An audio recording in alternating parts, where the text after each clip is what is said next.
ದೀರ್ಘಕಾಲದ ಒಂದು ಹೋರಾಟದ ನಂತರ ಎಲ್ಲ ಕನ್ನಡ ಮಾತನಾಡುವ ಪ್ರದೇಶಗಳನ್ನು ಒಂದೇ ನಾಡಿನಡಿ ಸೇರಿಸಲಾಯಿತು.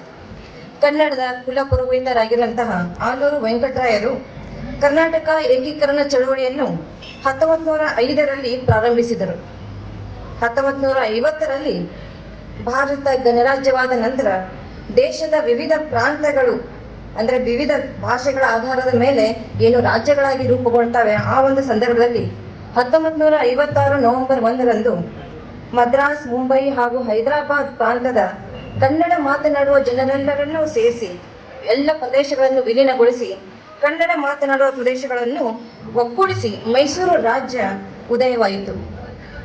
ಅದೇ ಮುಂದೆ ನವೆಂಬರ್ 1, 1973ರಂದು ಕರ್ನಾಟಕ ಎಂದು ಪುನರ್ ನಾಮಕರಣವಾಗಿದ್ದು ನಮಗೆಲ್ಲ ಬಹುಶಃ ಬಹಳ ಹೆಮ್ಮೆಯ ಒಂದು ಸಂಗತಿ ಅಂತ ಹೇಳ್ಬೋದು. ಹುಬ್ಬಳ್ಳಿ ಚಳುವಳಿ, ಕನ್ನಡ ಪರ ಸಂಘ ಸಂಸ್ಥೆಗಳ ನಿರಂತರ ಹೋರಾಟ, ಆಲೂರು ವೆಂಕಟರಾಯರು, ಹನುಮಂತಪ್ಪ ಹಾಗೂ ಅನೇಕ ಮಹನೀಯರ ಒಂದು ತ್ಯಾಗದ ಫಲವಾಗಿ ಇಂದು ಈ ಕನಸು ನನಸಾಯಿತು. ಕನ್ನಡ ನಾಡಿನ ಇತಿಹಾಸ ಸುಮಾರು 2000ಕ್ಕೂ ಹೆಚ್ಚಿನ ವರ್ಷಗಳಷ್ಟು ಹಳೆಯದಾಗಿದೆ. ಕನ್ನಡ ನಾಡು ಕಾವ್ಯದ ತಾಯ್ನಾಡು. ಇಲ್ಲಿ ಕವಿರಾಜ ಮಾರ್ಗದ ಕಾಲದಿಂದಲೇ ಸಾಹಿತ್ಯ ಕಾವ್ಯ ಬೆಳೆದು ಅರಳಿ ನಿಂತಿದೆ.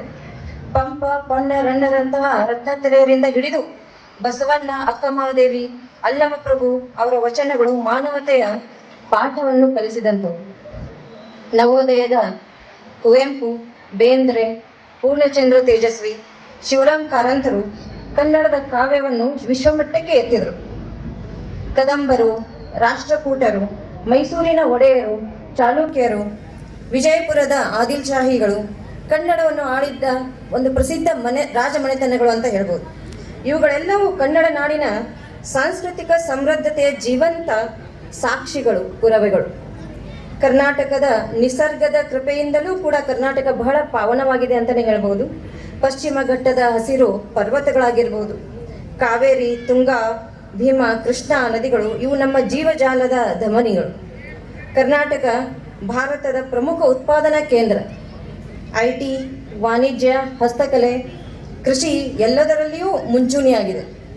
ಕೃಷಿಕರು ಈ ನಾಡಿನ ಅಚ್ಚುಮೆಚ್ಚಿನ ಹೃದಯ. ಅವರು ಸುಮಾರು 6 ಕೋಟಿಗೂ ಹೆಚ್ಚಿನ ಜನರ ಆಹಾರದ ಒಂದು ಹೊಣೆಯನ್ನು ಹೊತ್ತಿದ್ದಾರೆ. ರೈತನ ಪರಿಶ್ರಮವೇ ರಾಜ್ಯದ ಬಲ ಅಂತ ಹೇಳ್ಬೋದು.